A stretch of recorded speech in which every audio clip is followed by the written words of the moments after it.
Hello అండి. ప్రతి మహిళకు డైలీ లైఫ్లో కొన్ని kitchen tips and cleaning tips అయితే కావాలని అలాంటి టిప్స్ అయితే వీడియోలో చూస్తాం రండి. ఫస్ట్ టిప్స్ అయితే చూస్తాం. డైలీ మిక్సీకి వేయడం వలన కూడా ఈ మిక్సీ అయితే చూడండి ఎలా అయిపోయిందో, నల్లగా అయిపోయింది, గ్రీన్ కలర్గా అయిపోయిందని. ఇది ఎలా క్లీనింగ్ వీడియోలో చూస్తాం రండి. ఇప్పుడైతే పేస్ట్ అయితే కొంచెంగా తీసుకున్న తర్వాత లెమన్ డ్రాప్ అయితే ఒక 2 డ్రాప్ అయితే వేసుకున్నాను. తర్వాత ఇడ్లీకి చూస్తాం దాన్ని వంట సోడా అయితే తీసుకున్నాను. వంట సోడా తీసుకున్న తర్వాత సాల్ట్ అయితే ఒక 1/2 స్పూన్ సాల్ట్ తీసుకున్నాను. తర్వాత అయితే ఏదైనా పాత బ్రష్ ఉంటుందని పాత బ్రష్ తీసుకొని ఇలా రుద్దుకోండి. ఒక 3 నిమిషాల పాటు స్క్రబ్ మాత్రం అయితే ఇలా రుద్దుకోండి. ఎంత నల్లగా ఉన్న మిక్సీ కూడా ఇలా క్లీన్ చేసి చూడండి, చాలా బాగా అయితే క్లీన్ అయిపోతుంది.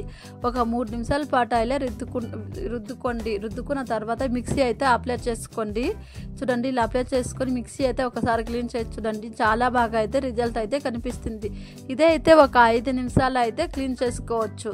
ఇప్పుడు పాత్రలో కడుగుతాం దాన్ని. ఆ స్క్రబ్బర్ గ్రీన్ కలర్ స్క్రబ్బర్ ఉంటుంది, దాన్ని అది తీసుకొని ఇలా రుద్దుకోండి. మిక్సీ అంతా ఎంత బాగా అయితే క్లీన్ అవుతుంది, చాలా బాగా అయితే రిజల్ట్ అయితే కనిపిస్తుంది. ఇప్పుడు ఇలా రుద్దుకున్న తర్వాత ఒక క్లాత్ అయితే తీసి పొడి క్లాత్ తీసుకొని తుడుచుకోండి. వాటర్లో అయితే కడుక్కోండి. ఒక పొడి క్లాత్లో తుడుచుకున్నాను చూడండి, ముందు ఎలా ఉందో ఇప్పుడు ఎలా ఉందో మీరు ఒకసారి అయితే ట్రై చేసి చూడండి. ముందైతే ఎలా ఉందో చూడండి, ఇప్పుడైతే చాలా బాగా రిజల్ట్ కనిపిస్తుంది. టిప్స్ అయితే నచ్చితే లైక్ చేసుకోండి. ఇప్పుడైతే మరో టిప్స్ అయితే చూస్తాం రండి. కుంకుమలో అయితే ఎక్కువగా పురుగులు పడిపోతుందని కుంకుమ అయితే ఎక్కువ రోజులు నిల్వ ఉండాలా అయితే ఇలా చేయండి. ఇప్పుడైతే కర్పూరం అయితే ఒక 2 బిల్ల అయితే తీసుకోండి. 2 తీసుకున్న తర్వాత ఇలా పౌడర్ లాగా చేసుకొని చేతిలో ఇలా పౌడర్ లాగా చేసుకొని కుంకుమలో వేసుకోండి. ఇలా చేసుకుంటే ఒక పురుగు కూడా పడేదే, ఎక్కువ రోజులు నిల్వ ఉంటుంది, ఒక 1 ఇయర్ దాకా నిల్వ ఉంటుంది. ఇలా వేసుకుంటాం కుంకుమలో కర్పూరం అయితే స్మెల్ కూడా చాలా బాగా వస్తుంది. ఇప్పుడు ఒక స్పూన్ తీసుకొని ఇలా బాగా కలుపుకోండి. కలిపిన తర్వాత గాలిపోకుండా టైట్గా అయితే ముడి వేసుకోండి. ఇలా ముడి వేసుకొని ఇలా పెట్టుకుంటే 1 ఇయర్ దాకా పురుగులు పడవు కదా, ఎక్కువ రోజులు అయితే నిల్వ ఉంటుంది. మీరు ఒకసారి ట్రై చేసి చూడండి. టిప్స్ అయితే నచ్చితే లైక్ చేసుకోండి. తర్వాత దీపాలు కడుగుతాం దాన్ని, అగరబత్తీలను కర్పూరం అగరబత్తి ఇస్తాం దాన్ని. చూడండి ఎలా అయిపోయిందో, ఇది ఎలా క్లీనింగో వీడియోలో చూస్తాం చూడండి. ఇదైతే ఇత్తడి. ఇప్పుడు కోల్గేట్ పేస్ట్, పెప్సోడెంట్ పేస్ట్ అయితే తీసుకున్నాను. ఇప్పుడు కొంచెం తీసుకున్న తర్వాత లెమన్ తొక్కు ఉంటుంది దాన్ని, అది తీసుకొని ఒక 2-3 నిమిషాల పాటు ఇలా రుద్దుకోండి. ఇదైతే చాలా బాగా అయితే రిజల్ట్ కనిపిస్తుంది చూడండి. నేను వీడియో అయితే ఎక్కడ స్లిప్ చేయలేదు చూడండి. ఇలా అయితే ఒక 3 నిమిషాల పాటు అయితే రుద్దుకున్నాను చూడండి, ఎంత బాగా అయితే కనిపిస్తుందో. వీడియో అయితే ఎక్కడ స్లిప్ చేయలేదు చూడండి. ఇలా అయితే రుద్దుకోండి, ఒక 3 నిమిషాల పాటు అయితే రుద్దుకోండి. ఎంత నల్లగా ఉన్నా కూడా రాగి ఇత్తడి ఇలా క్లీన్ చేసి చూడండి, మీరే ఆశ్చర్యపోతారు, అంత బాగా అయితే క్లీన్ అయిపోతుంది. పేస్ట్ మొత్తం వేసుకున్నాం దాన్ని, ఇప్పుడైతే రుద్దుకున్నాను చూడండి. వాటర్లో అయితే కడుక్కున్నాను. ముందు ఎలా ఉందో ఇప్పుడు ఎలా ఉందో చూడండి. ఈ టిప్స్ అయితే నచ్చితే లైక్ చేసుకోండి. మరో టిప్స్ అయితే చూస్తాం రండి. ఇప్పుడైతే బర్నర్ చూడండి ఎలా అయిపోయిందో. బర్నర్ అయితే ఒక తీసుకోండి.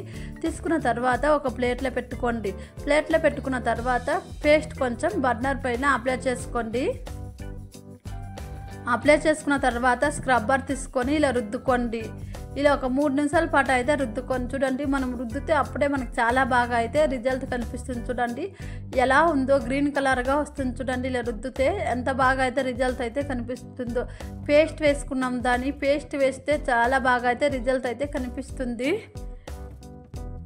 ఇప్పుడైతే ఒక 2 నిమిషాల పాటు అయితే రుద్దుకోండి. వాటర్లో అయితే కడిగి చూపిస్తున్నాను చూడండి. ఆ వాటర్ చూడండి ఎంత నల్లగా ఉందో. ఇప్పుడు వాటర్లో అయితే కడుక్కోండి, ఎంత బాగా అయితే కనిపిస్తూ ఉందో. ఆ వాటర్ చూడండి ఎలా అయిపోయిందో, నల్లగా అయిపోయిందో అని. ఇప్పుడు ఏదైనా ఒక పాత బ్రష్ తీసుకొని ఇలా రుద్దుకోండి. ఒక 2 నిమిషాల పాటు అయితే రుద్దుకోండి. ఇలా మనము వారానికి ఒకసారి లేకపోతే నెలకు ఒకసారి బర్నర్ అయితే ఇలా క్లీన్ చేసుకోవాలి, అప్పుడే చాలా బాగా అయితే మంట మండుతుంది. ఇప్పుడు వాటర్లో అయితే కడిగి చూపిస్తున్నాను చూడండి, ముందు ఎలా ఉందో ఇప్పుడు ఎలా ఉందో. ఇప్పుడు ఒక క్లాత్ తీసుకొని తడి లేకుండా తుడుచుకోండి, లేకపోతే ఎండలో ఒక 10 నిమిషాలు పెట్టుకోండి. తుడుచుకున్న తర్వాత ఎండలో పెట్టుకోండి. ఇప్పుడు తుడుచుకున్న తర్వాత చూడండి సైడ్లో అయితే పేస్ట్ కొంచెం ఉండిపోయిందని, ఈ సైడ్లో చూడండి పేస్ట్ అయితే కొంచెం ఉండిపోయింది. ఇప్పుడు ఏదైనా ఒక పిండి తీసుకొని హోల్స్లో ఇలా పేస్ట్ అయితే తీసిడండి. నేను ఎలా చూపిస్తున్నానో అలా అనుకోండి. ఇలా అయితే అనుకోండి. మీరైతే వీడియో అయితే స్లిప్ చేయకండి, ఇంకా కొన్ని కిచెన్ టిప్స్ అయితే ఉంది. ఇప్పుడు పిండిలో అయితే ఈ హోల్స్లో పేస్ట్ అయితే ఇలా క్లీన్ చేసుకోండి. ఇప్పుడు క్లీన్ చేసుకున్న తర్వాత బర్నర్ ఉంటుందని పేస్ట్ కొంచెం తీసుకోండి. నేను ఎలా చూపిస్తున్నానో బర్నర్ ఈ సైడ్ చూడండి, నేను ఎలా చూపిస్తున్నానో అలా అయితే పేస్ట్ అయితే అప్లై చేసుకోండి. ఈ సైడ్ అయితే అప్లై చేసుకోండి, చుట్టూ ఇలా అప్లై చేసుకోండి. పేస్ట్ అయితే నేను ఎలా చూపిస్తున్నానో ఇలా అప్లై చేసుకోండి. ఇప్పుడు ఇలా అప్లై చేసుకున్న తర్వాత బర్నర్ స్టవ్కి అయితే వేసి చూస్తాం రండి. ఇలా వేసుకుంటే గ్యాస్ అయితే ఎక్కువగా మంట వస్తుందని ఇలా అయితే వేసుకోండి. గ్యాస్ అయితే తక్కువగా మంట వస్తుంది, మనకైతే గ్యాస్ అయితే సేవ్ అవుతుంది. టిప్స్ అయితే నచ్చితే లైక్ చేసుకోండి. మరో టిప్స్ అయితే చూస్తాం రండి. అల్లము క్లీన్ చేయడానికి చాలా కష్టపడతారు, దాన్ని ఒక్కసారి ఇలా క్లీన్ చేయండి. చూడండి, ఇలా క్లీన్ చేస్తే అల్లం కూడా పొట్టోడ వస్తుందని ఇలా ఒకసారి అయితే క్లీన్ చేసుకోండి. ఇప్పుడు ఇలా అయితే గరిటె తీసుకోండి. గరిటె తీసుకున్న తర్వాత స్టవ్ అంటించుకొని ఇలా పెట్టుకొని ఒక వేడి చేసుకోవాలి. అల్లం అయితే వేడి కావాలి, ఒక సెకండ్ పాటు ఇలా వేడి కావాలి. చూడండి, ఇలా అనుకోండి. ఇలా అనుకున్న తర్వాత ఇలా తిప్పి ఒక 2 నిమిషాల పాటు ఇలా తిప్పి పెట్టుకోండి. నేను ఎలా చూపిస్తున్నానో అల్లం అయితే ఇలా తిప్పి పెట్టుకోండి. చూడండి, ఇలా ఒక గరిటె తీసుకొని అల్లం అయితే ఇలా తిప్పి పెట్టుకోండి. చాలా బాగా అయితే అల్లం అయితే క్లీన్ అయిపోతుంది. చూడండి, గ్యాస్ అయితే ఆఫ్ చేసుకోండి. ఇప్పుడైతే అల్లం అయితే క్లీన్ చేస్తాం రండి. చూడండి, పైన పొట్టు మొత్తం సులువుగా వస్తుంది. చూడండి, అల్లం వేస్ట్ కాకుండా ఉంటుంది మనకైతే. ఇలా క్లీన్ చేసుకొని చూడండి, పైన పొట్టు మొత్తం ఇలా అయితే క్లీన్గా వస్తుంది అల్లం అయితే. ఇదైతే చాలా బాగా అయితే రిజల్ట్ అయితే కనిపిస్తుంది. చూడండి, ఇలా అయితే క్లీన్ చేసి చూడండి, మనం ఎంత 1 kg ఉంటే కూడా సులువుగా ఇలా క్లీన్ చేసుకోవచ్చు. అల్లం పేస్ట్ కూడా ఇలా క్లీన్ చేసి చూడండి, అంత బాగా అయితే క్లీన్ అవుతుంది. ఇలా అయితే పైన పొట్టు అయితే క్లీన్ అయిపోతుంది. అల్లం ఇంత కూడా వేస్ట్ కాకుండా ఉంటుంది. చూడండి, ఇప్పుడైతే క్లీన్ చేసుకున్నాను, పొట్టు మట్టం వచ్చింది. టిప్స్ అయితే నచ్చితే లైక్ చేసుకోండి. మరో టిప్స్ అయితే చూస్తాం రండి. కరివేపాకు ఎక్కువ రోజులు నిల్వ ఉండాలైతే ఇలా చేయండి. కరివేపాకు తీసుకున్న తర్వాత చూడండి, ఇలా అయితే క్లీన్ చేసుకోండి.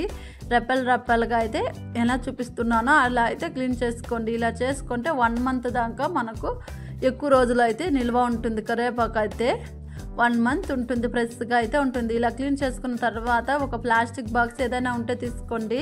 తీసుకున్న తర్వాత టిష్యూ పేపర్ ఉంటే తీసుకోండి. టిష్యూ పేపర్ లేకపోతే ఇలాంటి పేపర్ అయినా వేసుకోండి.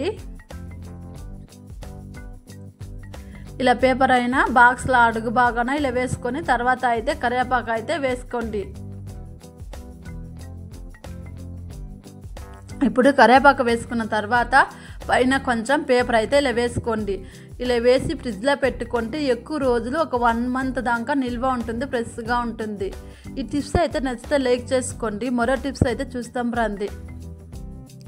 మనము ఎంత కడిగినా కూడా డీప్ ఫ్రిడ్జ్లో ఎక్కువగా ఐస్ కట్ అయిపోయింది. మా ఫ్రిడ్జ్లో అయితే ఎక్కువగా ఐస్ కట్ అయిపోతుంది. చూడండి ఎలా ఉందో, మా ఫ్రిడ్జ్ అయితే ఎక్కువగా ఐస్ కట్ అయిపోతుంది. చూడండి, ముందు వీడియోలో చూడండి, ఇదైతే మరో పద్ధతిలో చూపిస్తున్నాను. ముందు వీడియో పెట్టిందని చూడండి, ఇదైతే మరో పద్ధతిలో. ఇదైతే ఎక్కువగా ఐస్ కట్ అయిపోయింది. ఇది ఎలా క్లీనింగ్ వీడియోలో చూస్తాం రండి. ఇప్పుడైతే ఒక బౌల్ అయితే తీసుకోండి. బౌల్ తీసుకున్న తర్వాత వంటలకు చేస్తాం దాన్ని. వంట సోడా అయితే ఒక 1/2 స్పూన్ తీసుకోండి. వంట సోడా ఒక 1/2 స్పూన్ తీసుకున్న తర్వాత సాల్ట్ అయితే ఒక 1/2 స్పూన్ తీసుకోండి. సాల్ట్ తీసుకోండి. చూడండి, ఇప్పుడైతే పొటాటో ఉంటే తీసుకోండి. ఒక 1 పొటాటో అయితే తీసుకోండి. ఇప్పుడు సాల్ట్ అయితే ఒక 1/2 స్పూన్ తీసుకోండి. సాల్ట్ తీసుకొని ఇలా బాగా కలుపుకోండి. ఇప్పుడు పొటాటో తీసుకున్న తర్వాత ఇలా కట్ చేసుకోండి. ఒక హాఫ్ చాలు, అర్థం అయితే మనకు చాలు. పొటాటో అయితే ఒక అర్థం చాలు. చూడండి, ఇలా చిన్న చిన్న పీసుల్లాగా కట్ చేసి వేసుకోండి పొటాటో అయితే. ఇప్పుడు చిన్న చిన్న పీసుల్లాగా అయితే ఇలా కట్ చేసుకోండి. ఇలా కట్ చేసుకున్న తర్వాత ఇలా ఒక చాక తీసుకొని పొటాటోకి అయితే ఇలా హోల్స్ అయితే పెట్టుకోండి. ఇలా నేను ఎలా చూపిస్తున్నానో అయితే అలా అనుకోండి. పొటాటో ఇలా అనుకోండి. ఇప్పుడు అనుకున్న తర్వాత ఫ్రిడ్జ్ చూడండి, డీప్ ఫ్రిడ్జ్ చూడండి ఎలా అయిపోయింది, ఎక్కువగా ఐస్ కట్ అయిపోయిందని. ఇదైతే మరో పద్ధతిలో. ఇప్పుడు ఈ స్విచ్ అయితే ఆఫ్ చేసుకోండి. ఇప్పుడు ఈ స్విచ్ అయితే ఆఫ్ చేసుకున్న ఫ్రిడ్జ్ అయితే ఆఫ్ చేసుకున్న తర్వాత ఈ స్విచ్ అయితే ఆఫ్ చేసుకోండి. తర్వాత ఇప్పుడైతే క్లీనింగ్ అయితే చూస్తాం రండి. మనం ముందుగా కలుపుకున్నాం దాన్ని వంట సోడా, సాల్ట్, పొటాటో ఇలా తీసుకొని ఒక 2 నిమిషాలు 3 నిమిషాల పాటు రుద్దుకోండి. ఎంత ఐస్ కట్ట ఉన్నా కూడా ఒక 2 నిమిషాల్లో క్లీన్ అయిపోతుంది. చూడండి, ఇలా అయితే రుద్దుకోండి. ఒక 2 నిమిషాల పాటు రుద్దుకోండి. మనమైతే ఇది వారానికి ఒకసారి అయితే ఫ్రిడ్జ్ అయితే క్లీన్ చేసుకోవాలి. ఇలా క్లీన్ చేసుకుంటే కరెంట్ బిల్ కూడా తక్కువగా వస్తుంది. మా ఫ్రిడ్జ్ అయితే ఎక్కువగా ఐస్ కట్ అయిపోతుంది. నేను వారానికి ఒకసారి అయితే ఇలా క్లీన్ చేసుకుంటాను. చూడండి, క్లీన్ చేసుకుంటే చాలా బాగా అయితే రిజల్ట్ కనిపిస్తుంది. కరెంట్ బిల్లే రాదు, కరెంట్ బిల్ కూడా తక్కువ అవుతుంది మనకైతే. ఈ ఫ్రిడ్జ్ అయితే మా ఫ్రిడ్జ్ ఎక్కువగా కూలింగ్ అయిపోతుంది. చూడండి, ఇలా ఒకసారి అయితే క్లీన్ చేసి చూడండి ఎలా ఉందో చూడండి, ఎంత ఐస్ కట్ ఉందో చూడండి. ఇలా ఒక 3 నిమిషాల పాటు రుద్దుకున్నాను చూడండి. ఇప్పుడైతే రుద్దుకున్న తర్వాత చూడండి ఈ బౌల్ అయితే తీసి చూపిస్తున్నాను చూడండి ఎంత ఐస్ కట్ ఉందో. ఒక 2 నిమిషాలు అయితే క్లీన్ చేసుకున్నాను చూడండి, చాలా బాగా అయితే రిజల్ట్ కనిపిస్తుంది. చూడండి ఎంత ఉంది ఐస్ కట్. వారానికి ఒకసారి అయితే డీప్ ఫ్రిడ్జ్ అయితే ఇలా క్లీన్ చేసుకోవాలి. ఇప్పుడైతే ఒక క్లాత్ తీసి అయితే తుడిచి చూపిస్తున్నాను చూడండి, చాలా బాగా అయితే రిజల్ట్ అయితే కనిపిస్తుంది. చూడండి ఇప్పుడైతే తుడుచుకున్నాను. ఇప్పుడైతే పొడి క్లాత్ అయితే తీసి చూపిస్తున్నాను చూడండి. ఒక పొడి క్లాత్ అయితే తీసుకోండి. ఇలా అయితే రుద్దుకున్న తర్వాత చూడండి క్లాత్లో చూడండి ఎంత ఉందో ఐస్ కట్ అయితే. చూడండి ఇలా ఒక 2 నిమిషాల పాటు తుడుచుకోండి. చూడండి ఎంత ఉందో ఐస్ కట్. మనకైతే అప్పుడప్పుడు అయితే క్లీన్ చేసుకోవాలి. ఇప్పుడు ఒక పొడి క్లాత్ అయితే చూపిస్తున్నాను చూడండి, తుడిచి అయితే చూపిస్తున్నాను చూడండి ఎంత బాగా అయితే క్లీన్ అయిపోయింది. లోపల ఇంత కూడా ఐస్ కట్టలేదు చూడండి. ఇలా క్లీన్ చేసి చూడండి కరెంట్ బిల్లే రాదు, మనీ సేవ్ అవుతుంది. ప్రతి మహిళకు కూడా ఉపయోగపడుతుంది. వారానికి ఒకసారి అయితే ఇలా క్లీన్ చేసి చూడండి. ఇప్పుడైతే క్లీన్ చేసుకున్నాను చూడండి, ఇంత కూడా ఐస్ కట్టలేదని. మీరు ఒకసారి అయితే ట్రై చేసి చూడండి. మీకైతే ఈ వీడియో నచ్చితే లైక్ చేసుకోండి. ఇంకా ఎవరైనా మన ఛానల్ చూడకుండా ఉంటే చూసి సబ్స్క్రైబ్ చేసుకోండి. అలానే పక్కన ఉన్న బెల్ ఐకాన్ని క్లిక్ చేసుకోండి. అలా క్లిక్ చేసుకుంటే నోటిఫికేషన్ ద్వారా మన వీడియో మీకు అందుబాటులో వస్తుంది. Please and like and subscribe. Thank you friends.